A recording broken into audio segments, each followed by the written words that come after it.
हवा की सरसराहट जब सूखे पत्तों से टकराती थी तो अमरपुर के खेतों में केवल हताशा की गूंज सुनाई देती थी। यहाँ की मिट्टी अब सोना नहीं बल्कि किसानों के आंसू उगलती थी। और इसी बंजर जमीन के एक कोने में होरी नाम का किसान अपनी किस्मत की आखिरी लकीर खींच रहा था। उसके पास पुरखों की दी हुई महज 2 बीघा जमीन थी, जिस पर कर्ज का बोझ पहाड़ से भी ज्यादा भारी हो चुका था। गांव के लोग उसे बदकिस्मत होरी कहते थे, क्योंकि उसने जिस बीज को छुआ वह राख बन गया और जिस कुएं को खोदा वह सूखा निकला।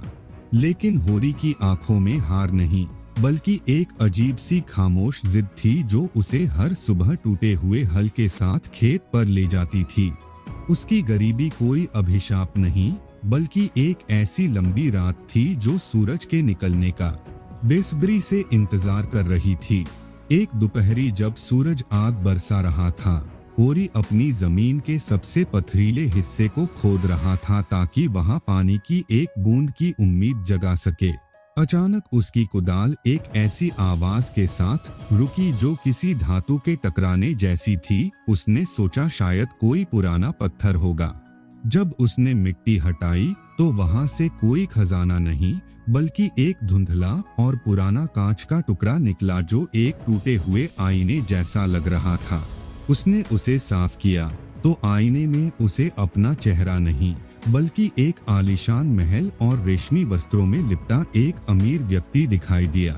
वह व्यक्ति बिल्कुल होरी जैसा ही था, पर उसकी आंखों में वह संतोष नहीं था जो होरी की गरीबी में भी कभी कभी झलक जाता था। होरी को लगा कि यह आईना उसकी किस्मत का वह पन्ना दिखा रहा है जो कभी लिखा ही नहीं गया, और वह उसे लेकर अपनी झोपड़ी में आ गया। आईने का जादू यह था कि वह हर रात होरी को उस दूसरे होरी की जिंदगी दिखाता जिसके पास दुनिया की हर सुख सुविधा थी पर कोई अपना नहीं था। होरी घंटों उस आईने में खोया रहता और भूल जाता कि उसके असली खेत में फसल के बजाय खरपतवार उग रही है और उसका परिवार भूखा सो रहा है। उस अमीर होरी के पास सोने के थाल में भोजन था, पर उसे चखने वाला कोई दोस्त नहीं था, और उसके पास मखमली बिस्तर था पर नींद नदारद थी। होरी को धीरे धीरे एहसास होने लगा कि भाग्य केवल धन का नाम नहीं है बल्कि उन रिश्तों का नाम है जो मुफ्त में मिलते हैं। लेकिन लालच एक ऐसा कोहरा है जो इंसान को सच देखने नहीं देता, और होरी अब उस आईने का गुलाम बनने लगा था। वह दिन भर काम करने के बजाय बस उस जादुई अक्स को देखने की प्रतीक्षा करता जिससे उसकी गरीबी और भी भयावह होने लगी। गांव के लालची साहूकार कुबेर दास को जब होरी के पास मौजूद इस जादुई आईने की खबर मिली तो उसके मन में उसे हथियाने की गंदी योजना बनी। वह जानता था कि होरी कर्ज में डूबा है, इसलिए उसने एक रात होरी की झोपड़ी पर धावा बोल दिया और उसे जेल भेजने की धमकी दी। होरी, या तो सारा कर्ज चुकाओ या वह आईना मुझे दे दो, वरना तुम्हारी बची कुची जमीन भी नीलाम कर दूंगा, साहूकार ने गरजते हुए कहा। होरी डर गया। उसने सोचा कि अगर आईना चला गया तो उसके अमीर बनने का वह आखिरी सपना भी टूट जाएगा जो वह हर रात देखता था। उसने गिड़गिड़ाकर मोहलत मांगी, पर साहूकार ने उसे धक्के मारकर बाहर निकाल दिया और वह जादुई आईना अपने साथ ले गया। साहूकार को लगा कि अब वह दुनिया का सबसे भाग्यशाली और शक्तिशाली व्यक्ति बन जाएगा, पर उसे आईने के असली स्वभाव का पता नहीं था।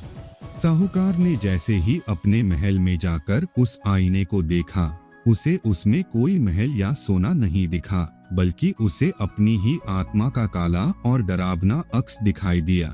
आईने ने साहूकार के उन तमाम पापों को सजीव कर दिया जो उसने गरीबों की जमीनें हड़प कर किए थे। उसे उन चीखों की आवाज सुनाई देने लगी जिन्हें उसने अनसुना किया था। साहूकार डर के मारे कांपने लगा। उसे लगा कि आईने के अंदर से काली छायाएं निकलकर उसे निगलने आ रही हैं और वह पागलों की तरह चीखने लगा। उधर होरी अपनी झोपड़ी में बिना आईने के अकेला बैठा था और पहली बार उसे उस सन्नाटे में अपनी पत्नी और बच्चों की धीमी सांसें सुनाई दी। उसे एहसास हुआ कि उसने एक कांच के टुकड़े के पीछे भागते हुए उन हीरों को नजरअंदाज कर दिया जो उसके आसपास ही बिखरे हुए थे। होरी का भाग्य अब बदलने वाला था, पर इस बार वह आईने के जादू से नहीं बल्कि उसके टूटने से बदलने वाला था। अगले दिन साहूकार ने डर के मारे वह आईना गांव के चौक पर लाकर पटक दिया और कहा कि यह कोई जादुई आईना नहीं बल्कि शैतान का साया है। आईना कई टुकड़ों में टूट गया और जैसे ही वह टूटा, गांव में अचानक एक ठंडी हवा चली और बरसों से सोए हुए बादल घिर आए। आईने के अंदर कैद वह सारी सकारात्मक ऊर्जा जो होरी ने अपनी मेहनत और उम्मीदों से उसमें अनजाने में डाली थी, अब बारिश के रूप में बरसने लगी। होरी दौड़कर अपने खेत में गया और उसने देखा कि जहां-जहां आईने की चमक पड़ी थी, वहां मिट्टी नरम होकर उपजाऊ होने लगी थी। वह बारिश केवल पानी नहीं थी, वह होरी के धैर्य और उसकी खोई हुई हिम्मत की वापसी थी जिसने उसे फिर से खड़ा कर दिया। साहूकार की संपत्ति अब कानूनी विवादों में फंस गई, पर होरी का असली भाग्य अब उसके अपने हाथों की मेहनत से अंकुरित होने लगा था। बारिश के बाद होरी ने अपनी जमीन पर हल चलाया और इस बार उसकी मेहनत को प्रकृति का पूरा साथ मिला। फसल इतनी लहलहाई कि पूरा गांव दंग रह गया। उसने आईने के उन टूटे हुए टुकड़ों को इकट्ठा किया और उन्हें अपने खेत की बाड़ पर लगा दिया ताकि वे पक्षियों को भगा सकें और सूरज की रोशनी बिखेर सकें। अब होरी के पास अनाज के ढेर थे, पर उसने साहूकार जैसा अहंकार नहीं पाला, बल्कि उसने गांव के दूसरे गरीबों के साथ अपनी फसल बांटी। उसे समझ आया कि भाग्य वह नहीं जो किसी आईने में दिखे, बल्कि वह है जो हम अपने पसीने से धरती के सीने पर लिखते हैं। वह अमीर होरी जो कभी उसे आईने में अकेला दिखता था, अब वह हकीकत में सबके साथ खुश रहने वाला होरी बन चुका था। अमरपुर गांव अब बंजर नहीं था, क्योंकि होरी ने अपनी किस्मत का व्याकरण बदल दिया था और लालच के आईने को तोड़कर सच की धरती को अपनाया था। वक्त बदला और होरी अब गांव का सबसे सम्मानित व्यक्ति बन गया, पर उसने कभी महंगे वस्त्र या बड़ा महल नहीं बनाया। वह अपनी पुरानी झोपड़ी में ही रहा, क्योंकि उसे पता था कि सुकून की नींद झोपड़ी में भी उतनी ही मीठी आती है जितनी महलों में। साहूकार अब गांव में मजदूरी करता था और होरी अक्सर उसे अपने खेत में काम देता और उसे प्रेम से भोजन कराता। होरी ने साबित कर दिया कि असली बदला लेना नहीं, बल्कि किसी का हृदय परिवर्तन करना सबसे बड़ी जीत है। गांव के बच्चे अब होरी के पास बैठकर उस जादुई आईने की कहानी सुनते थे, जो अब सिर्फ एक सबक बनकर रह गया था। होरी का भाग्य अब किसी तारे पर निर्भर नहीं था, वह तो उसके अपने कर्मों की गूंज थी जो चारों ओर सुनाई देती थी। एक बार राज्य के राजा अमरपुर से गुजर रहे थे और उन्होंने होरी के खेत की चमक देखी, तो वे अपनी पालकी से उतरकर होरी से मिलने पहुंचे। राजा ने पूछा, होरी, तुम्हारी इस समृद्धि का राज क्या है? क्या तुम्हारे पास कोई गुप्त खजाना है जो तुम्हारी जमीन सोना उगलती है? होरी ने मुस्कुराकर वही टूटा हुआ कांच का टुकड़ा राजा को दिखाया और कहा, महाराज, खजाना इस कांच में नहीं बल्कि उस नजर में है जो पत्थर में भी अवसर देख सके।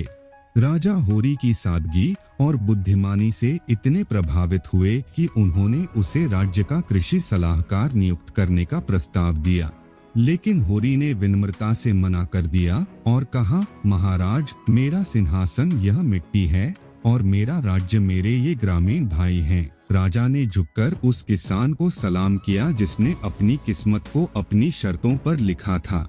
होरी की यह कहानी अब केवल एक गांव तक सीमित नहीं रही, बल्कि दूर दराज के राज्यों में भी गरीब किसान के भाग्य की मिसाल दी जाने लगी। लोग अब बदकिस्मती का रोना रोना छोड़ चुके थे और अपनी मेहनत पर भरोसा करने लगे थे, क्योंकि उन्हें पता था कि आईने टूट सकते हैं पर इरादे नहीं। होरी ने गांव में एक छोटा सा विद्यालय भी खोला जहां वह बच्चों को खेती के साथ साथ जीवन की केमिस्ट्री और संतोष का पाठ पढ़ाता था। उसकी पत्नी और बच्चे अब गर्व से सिर उठाकर चलते थे, पर उनकी जड़ें आज भी उसी जमीन से जुड़ी थीं जिसने उन्हें पहचान दी थी। वह बंजर अमरपुर अब भाग्यपुर के नाम से मशहूर हो गया, जहां हर किसान अपने आप में एक राजा था। किस्मत का वह आखिरी पन्ना तब लिखा गया जब होरी ने अपनी अंतिम सांस ली और उसकी देह को उसी मिट्टी में मिलाया गया जिसे उसने सींचा था। कहते हैं कि उस दिन पूरे गांव की फसल ने अपना सिर झुका लिया था और पक्षियों ने भी शोक का गीत गाया था। होरी के बाद उसके बेटों ने भी उसी सादगी को अपनाया और कभी लालच के उस जादुई आईने को फिर से जोड़ने की कोशिश नहीं की। उस खेत के किनारे आज भी वह पुराना आईना मिट्टी में दबा हुआ है, पर अब वह किसी को भ्रम नहीं दिखाता। वह केवल आने वाली पीढ़ियों को यह याद दिलाता है कि तुम जो बोओगे वही काटोगे और भाग्य महज कर्म की एक परछाई है। आज भी जब अमरपुर में सूरज ढलता है तो बूढ़े लोग आग के चारों ओर बैठकर होरी की दास्तां सुनाते हैं ताकि कोई भी अभाव में अपनी हिम्मत न हारे। होरी का हल आज भी गांव के मुख्य द्वार पर रखा है, जो बताता है कि मेहनत ही वह पारस पत्थर है जो मिट्टी को सोना बना सकता है। लोग कहते हैं कि कभी कभी रात के सन्नाटे में उस खेत से एक रोशनी निकलती है जो होरी की आत्मा की चमक है, जो आज भी फसल की पहरेदारी कर रही है। भाग्य कोई संयोग नहीं बल्कि एक चुनाव है और होरी ने सही चुनाव करके अपनी दरिद्रता को दिव्यता में बदल दिया था। एक गरीब किसान का भाग्य अब एक दुखद अंत नहीं बल्कि एक प्रेरणादायक शुरुआत बन चुका है। अमरपुर की मिट्टी आज भी इतनी उपजाऊ है कि वहां का अनाज पूरे राज्य की भूख मिटा सकता है और यह सब होरी की उस एक खामोश जिद का परिणाम है। साहूकार के वंशजों ने भी अब ईमानदारी का रास्ता अपना लिया है, क्योंकि उन्होंने देखा कि बेईमानी का महल कितनी जल्दी ढह जाता है। होरी की कहानी हमें सिखाती है कि अंधेरा चाहे कितना भी घना क्यों न हो, एक छोटा सा दिया काफी होता है रास्ता दिखाने के लिए, और वह दिया कहीं बाहर नहीं बल्कि हमारे अपने भीतर के आत्मविश्वास में जलता है। भाग्य को कोसने वाले बहुत मिलते हैं, पर भाग्य को बनाने वाले होरी जैसे बिरले ही होते हैं। इस महागाथा का हर शब्द एक गवाही है कि इंसान अपनी परिस्थितियों का गुलाम नहीं होता, वह तो अपनी सोच का रचिता है। होरी की दरिद्रता ने उसे वह अनुभव दिया जो महलों में कभी नहीं मिल सकता था, और उसकी समृद्धि ने उसे वह विनम्रता दी जो महानता की निशानी है। आईना टूटा तो सच सामने आया, और जब सच सामने आया तो भाग्य खुद ब खुद चरणों में आ गया। होरी अब मरकर भी जीवित है, क्योंकि वह हर उस किसान की सांसों में बसता है जो पसीने से अपनी तकदीर लिखता है। एक गरीब किसान का भाग्य अब अमरपुर की फिजाओं में एक शाश्वत सत्य की तरह गूंजता रहता है। अंतिम अध्याय में हम पाते हैं कि होरी का असली खजाना वह जादुई आईना नहीं बल्कि उसका वह चरित्र था जिसने उसे टूटने नहीं दिया। विधाता ने जब होरी का भाग्य लिखा था तो शायद उन्होंने उसे बहुत कष्ट दिए थे, पर होरी ने उन कष्टों को ही सीढ़ी बनाकर सफलता के शिखर को छू लिया। कहानी का अंत उस शांत बहती नदी की तरह है जो बताती है कि मंजिल पाने के लिए चट्टानों से टकराना जरूरी है। होरी की दास्तां हमेशा यह याद दिलाती रहेगी कि किस्मत के पन्ने तो रोज पलटते हैं, पर इतिहास वही रचते हैं जो अपनी मेहनत की स्याही पर भरोसा रखते हैं। होरी का भाग्य अब एक मुकम्मल दास्तां बन चुका है। समाप्त।